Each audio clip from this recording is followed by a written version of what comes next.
모의논술 이건 그대로 기출로 연결되는 거니까 요 유형은 그대로 쓰는 거야.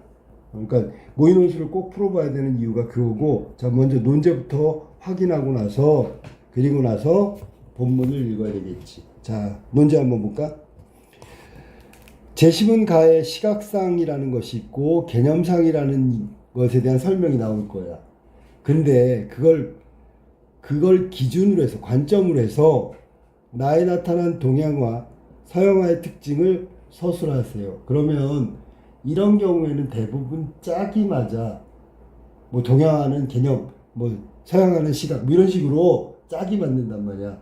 그러니까 벌써 답안지에 적어야 되는 내용이 벌써 떠올라야 되는 거야. 어떻게 써야 되는지 방법과 틀을 좀 생각해. 그러면서 읽어야 되는 거지. 자 그러면 여기 밑에 2번 문제는 좀 이따 하고, 개념상과 시각상, 시각상과 개념상에 대한 설명을 먼저 한번 확인해 봐. 자 보세요. 뭐라고 되어 있나. 동물을 떠올리다 보면 가장 먼저 떠올리는 면이 하나씩 있어. 근데 이게 우연찮게도 동양과 서양에 떠올리는 장면이 달라. 그러면 무엇을 중시하느냐에 대한 그 사람의 어떤 사물을 바라보는 태도나 관점이 그 안에 있다는 얘기야. 자, 그래서 우리는 머릿속에 각인된 전형은 우리가 보통 모델이라고 하는 거야. 전형이 있단 말이야. 사람은 어떤가? 사람 그릴 때 어때? 그랬더니 사람은 다른 동물과 달리 두 개의 경쟁적인 이미지 면이 동시에 갖고 있다. 이 말은 무슨 뜻일까? 대칭이란 얘기지. 대칭. 우리 몸 정중앙을 기준으로 해서 대칭이란 말이야. 팔다리, 눈, 귀, 차 대칭이잖아. 전부 다. 경쟁적인 면이 바로 그 의미를 담고 있는 거야. 고대 이집트 벽화가 이를 잘 보여준다. 동시에 이 두 경쟁적인 면은 이미지를 본다면 정면과 측면 뭐 이런 거야. 자 고대 이집트 벽화 이를 잘 보여주는데, 영국 박물관이 소장한 늪지로 사냥간 내 밤은 이라는 그림이 있어. 오른쪽에 봐봐. 늪지로 간 내 밤은. 그림을 좀 약간 확대해 볼게. 보세요. 자 여기 보면 선생님 봐봐. 가슴은 정면인데 지금 측면에 얼굴을 담고 있지, 그지? 다리도 측면이라고 볼 수 있지, 그지? 그럼 정면과 측면이 공존하고 있는 거야. 만약에 이게 진짜라면 기형이지, 기형. 그지? 그러면 이 그림을 이렇게 그렸다는 건 이집트 사람들의 사물, 대상을 표현하는 이미지의 관점이 우리가 생각하는 거랑 좀 다르다는 얘기고, 그게 바로 관점의 특징이란 말이야. 자, 그래서 측면을 보면, 자, 주인공 네바무는 지금부터 3400년 전에 살았던 이집트의 귀족인데, 얼굴과 다리는 측면에서 본 모습, 가슴과 눈은 정면에서 본 모습을 그렸다. 그러면 이게 시각의 방향이 어떻게 됐다? 두 가지가 동시에 나왔으니까 우리가 흔히 얘기하는 입체적인 표현을 하고 있는 거지, 그지? 정면과 측면. 이걸 우리가 생체, 생물학적, 해부학적 특징으로 본다면 이 자세는 불가능한 거고, 이게 동시에 보인다면 이건 이상한 거지. 그런데 고대 이집트의 벽화 대부분은 이런 식으로 정면과 측면이 우리가 현실적으로 볼 수 없는, 해부학적으로는 설명할 수 없는 그런 모습을 표현해 있단 말이야. 여기까지 이해됐어. 그 까닭은 무엇일까? 일단 대부분의 벽화가 무덤 벽화라는 사실을 기억할 필요가 있다. 무덤. 사람은 죽은 다음에 무덤에 묻히죠.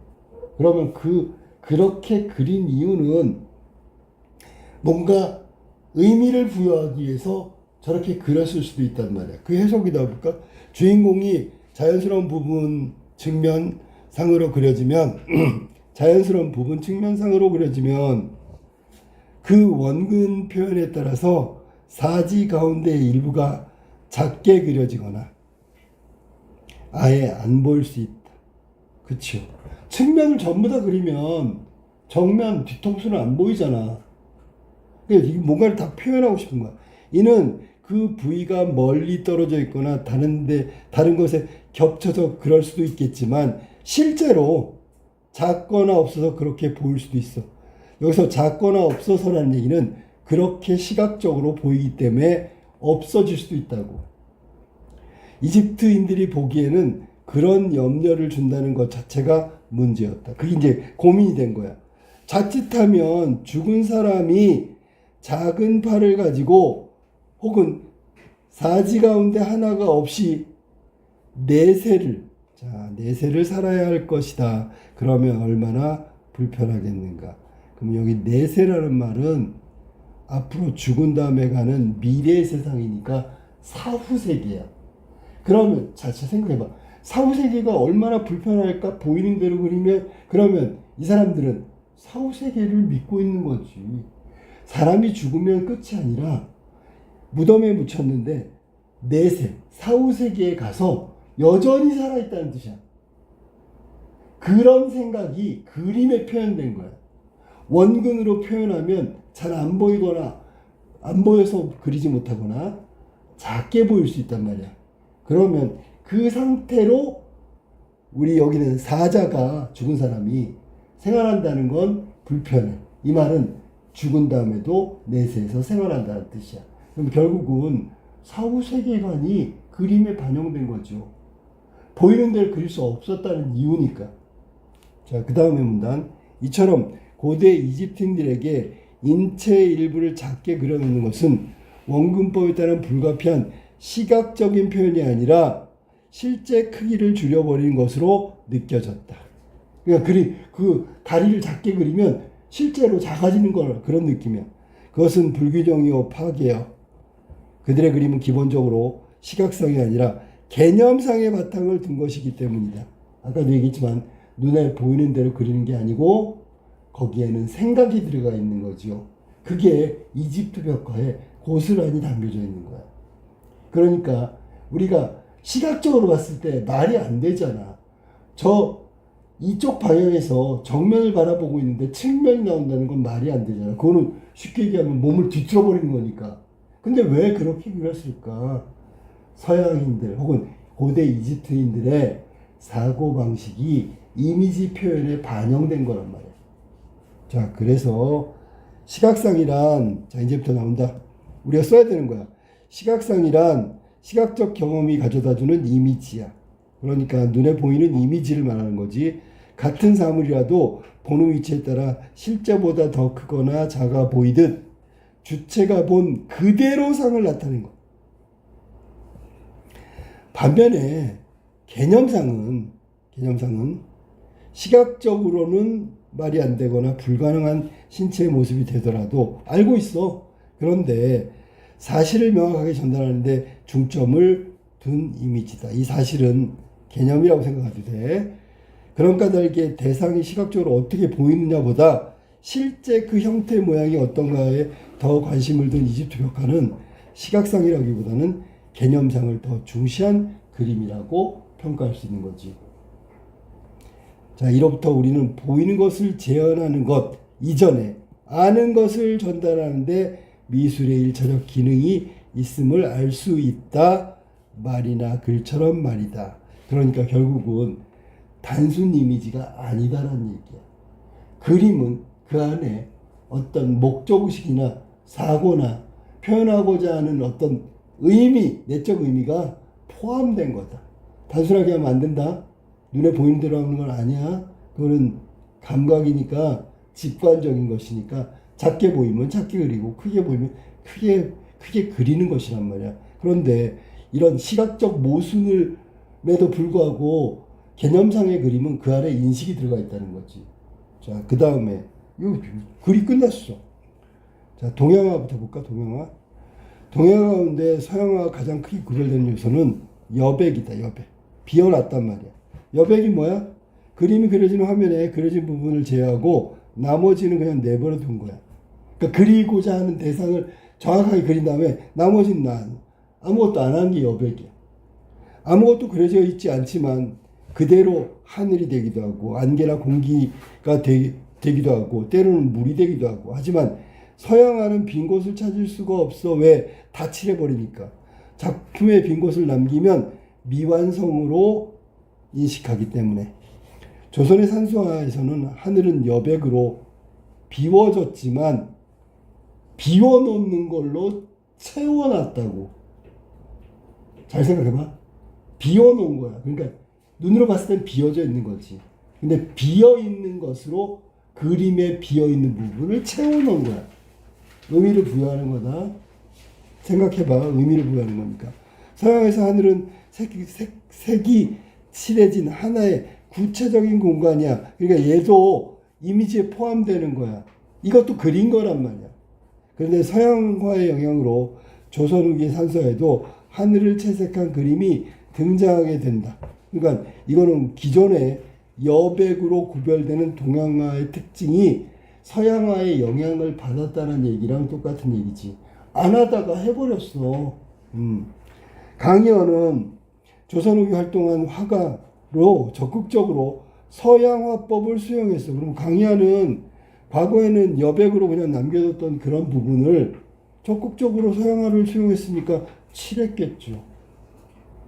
그는 인왕산 실제 경치를 그리면서 배경에 보이는 하늘 전체를 엷은 푸른색으로 채색했다. 이게 바로 적극적으로 서양화법을 수용한 거야. 자, 이는 기존의 산수에서 볼 수 없었던 것으로 여백에 대한 새로운 인식을 보여주는 특별한 시도다. 보이는 대로 그린 게 시각상이라고 했다. 그런데 서양화법에 매료되었던 실학자의 태도를 보면 한 가지 특이한 사실이 발견된다. 박지원, 박재광, 홍대광 같은 이영우생학파, 북학파는 주로 서양화의 회화적 표현에 관심이 많았어. 이에 반해서 이익이나 성호이익, 정약용, 다산 같은 사람, 경세치용 학파는 회화의 원리라 그림을 그릴 때 사용되는 기구에 더 많은 주의를 기울였다. 도구라고 생각하면 되겠지. 한쪽은 표현에 관심이 많았고 한쪽은 기구에 더 관심이 많았다. 그들의 학문적 지향이 다르듯이 우리가 보통 이영우생학파, 북학파는 청나라의 선진 문물을 받아들이고 유통 경제 활성화시키고 막 그런 거야. 성호 이런 사람들은 중농학파지. 농촌의 부의 축적이 우리들의 살림살이가 좋아진다. 거기서부터 찾아야 한다. 완전히 다르지, 그지? 한쪽은 중상학파고 한쪽은 중농학파란 말이야. 그러니까 이런 학문적 성향이 서양화법에 대한 인식과 특정 방면으로 집중하는 것으로 나타난 거란 말이야. 같지만 다른 거지. 우리는 둘을 합쳐서 실학파라고 해요. 실학자들이라고. 자, 조선 후기 실학자들의 관심을 받으며 유입된 서양화법은 다양한 분야의 그림에 영향을 끼쳤다. 하지만 서양화법의 유행은 그리 오래 지속되지 않았다. 왜? 그랬더니 눈에 보이는 현상보다 정신을 중요시한 동양화의 전통이 강하게 작용했다. 그러면 동양화는 개념상이죠.